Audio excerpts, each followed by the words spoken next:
صحابه کرام ناست رسول الله صلی الله علیه وسلم فرمای یارا نیکه خزه کمه د جنتی یو وی چې منځونه ډیر کوي چا وی چې تسبیح ډیرې اړي چا وی چې دا کوي چا وی دا کوي حضرت علی صاحب غلی کور ته منډي وی فاطمه رسول الله صلی الله علیه وسلم تپوس کې چې جنتی خزه کمه ودا وی تراته وایا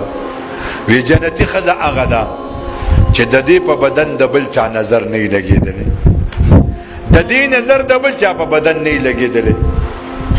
حضرت علی صاحب رحمان کې یا رسول الله زوما بیا وایا وی جنتی خزه دې ته وی ودا ته چا وی ودا ته فاطمه وی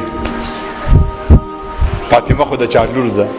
فاطمه بی ناسته ده رسول الله صلی الله علیه وسلم ته فرمایي فاطمه میاشته وګوره راختل هغه بیا او ابا جانا بیا ودی وګوره کنه میاشته بیا ودی ابا جانا او راختل ده بیا ورته فاطمه ته ولې نه ګوري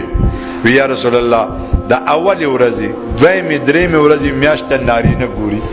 زه ورته ځکه نه ګورم چې زمان نظر چرته په میاشت کې د نارینه وسره برابر نشي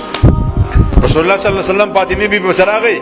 فاطمه راځه چې زه دا کور ته بزم هغه یا رسول الله علی نشته دی دلته وې زه ستاپلانې ما او زه دې هغه یا رسول الله تاسو فرمایلی دي چې د خاوند اجازه نه بغیر بنوځي په دې کې حدیث راغی یا رسول الله تاسو چرته راغلی وې فاطمه به راغلی ما خو دا نتله بغیر ستاسو اجازه نه فاطمه به ته حضرت سی وې ځه حضرت سی ته وې تم راځه رسول الله صلی الله علیه وسلم مخ روان فاطمه بیبي پس رست روانه علي سے پس رست روان حضرت علي سے تپوس کی یا رسول الله فاطمه نه تپوس کوم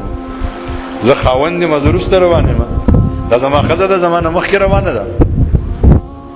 رسول الله صلی الله علیه وسلم فرمایل فاطمه جواب ورک علي ته یا رسول الله ز پتا پس ذکر روانه امبرګه چې ستا په قدمونو ز قدم کېدم زما په قدم حضرت علی قدم کیدی چې دا ما قدم مټاو شي د دې نخرا نشي اسه نه چې رستو خلک را روان وي او دا او چې د فاطمه قدم داسي وو دې ته وایي کېږي د حیات ژوند